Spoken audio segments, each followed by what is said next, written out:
Assalamualaikum warahmatullahi wabarakatuh.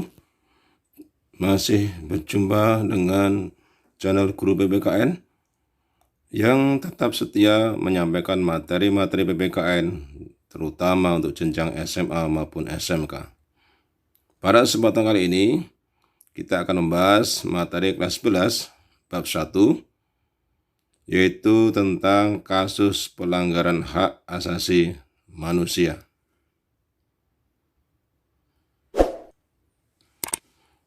Faktor-faktor pelanggaran hak asasi manusia.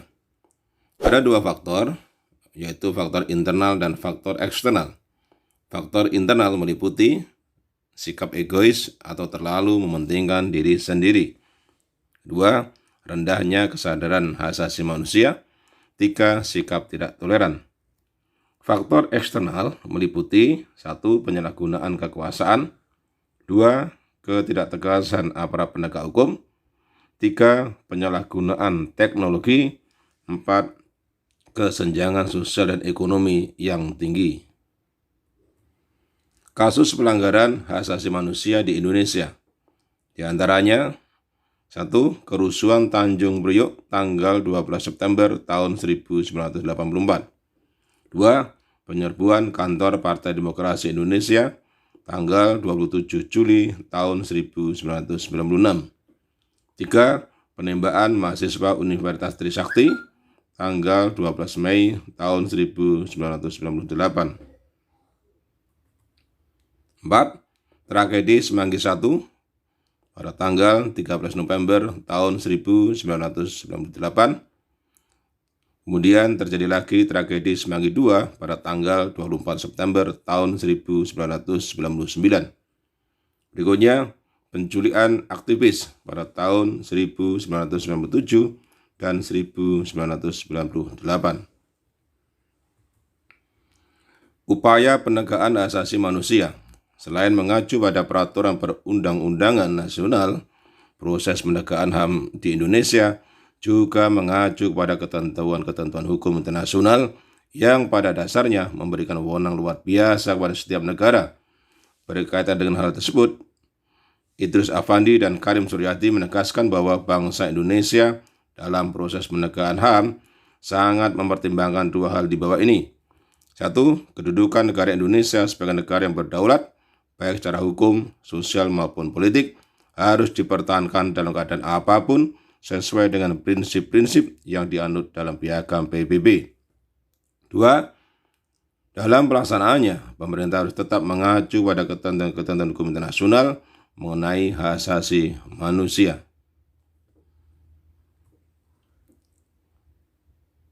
Pemerintah Indonesia dalam proses penegakan HAM ini telah melakukan langkah-langkah strategis, di antaranya sebagai berikut. 1. Pembentukan Komisi Nasional Hak Asasi Manusia. Komnas HAM mempunyai wewenang sebagai berikut.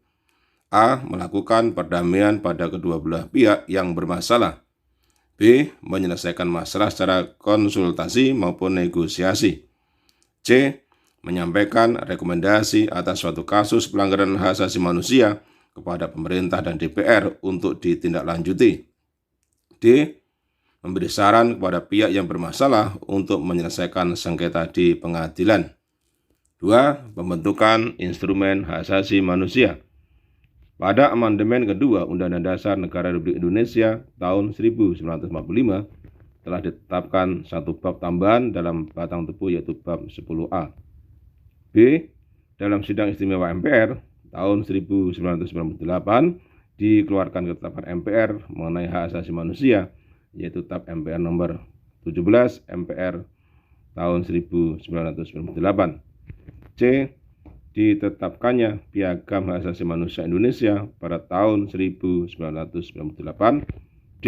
Diundangkannya Undang-Undang RI nomor 39 tahun 1999 tentang hak asasi manusia. 3. Ditetapkannya Peraturan Perundang-undangan tentang Pelindungan Anak, yaitu A. Undang-Undang RI nomor 3 tahun 1997 tentang Pengadilan Anak. B. Undang-Undang RI nomor 23 tahun 2002 tentang Perlindungan Anak. Dan C. Undang-Undang RI nomor 11 tahun 2012 tentang Sistem Peradilan Anak. 4. Meratifikasi Instrumen Hak Asasi Manusia Internasional. Instrumen Hak Asasi Manusia Internasional yang diratifikasi diantaranya sebagai berikut. A. Konvensi Jenewa tanggal 12 Agustus tahun 1949. B. Konvensi tentang Hak Politik Kaum. C. Konvensi tentang penghapusan segala bentuk diskriminasi terhadap perempuan. D. Konvensi Hak Anak. E. Konvensi pelarangan pengembangan, produksi, dan penyimpangan senjata biologis dan beracun. F. Konvensi Internasional terhadap Anti-Apartheid dalam Olahraga. G. Konvensi menentang penyiksaan dan perlakuan atau penghukuman lain yang kejam, tidak manusiawi, atau merendahkan martabat manusia. H. Konvensi Organisasi Buruh Internasional. I. Konvensi Internasional tentang penghapusan semua bentuk diskriminasi rasial. J. Konvensi Internasional tentang hak-hak sipil dan politik. K. Kovenan Internasional Hak-hak Ekonomi, Sosial, dan telah diratifikasi dengan Undang-Undang RI Nomor 12 Tahun 2005. 3. Pembentukan Pengadilan Hak Asasi Manusia. Pengadilan Hak Asasi Manusia dibentuk berdasarkan Undang-Undang RI Nomor 26 Tahun 2000. Pengadilan HAM adalah pengadilan khusus terhadap pelanggaran HAM berat yang diharapkan dapat melindungi hak asasi manusia, baik perseorangan maupun masyarakat. Pengadilan HAM menjadi dasar bagi penegakan kepastian hukum, keadilan, dan perasaan aman, baik perseorangan maupun masyarakat. Pengadilan HAM bertugas dan berwenang memeriksa dan memutuskan perkara pelanggaran hak asasi manusia yang berat.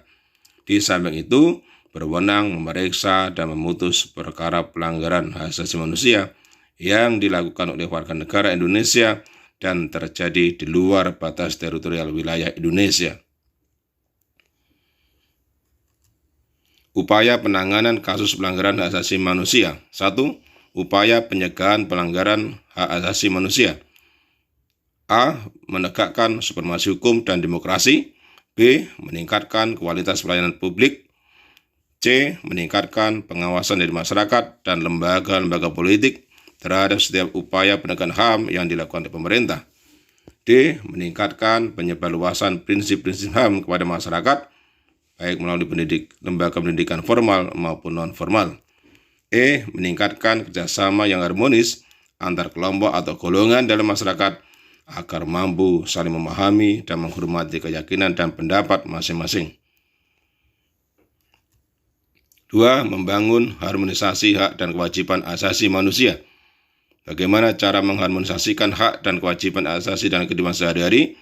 Salah satu cara untuk mengharmonisasikan hak dan kewajiban asasi manusia dalam kehidupan sehari-hari adalah dengan menghindarkan diri kita dari sikap egois atau terlalu mementingkan diri sendiri.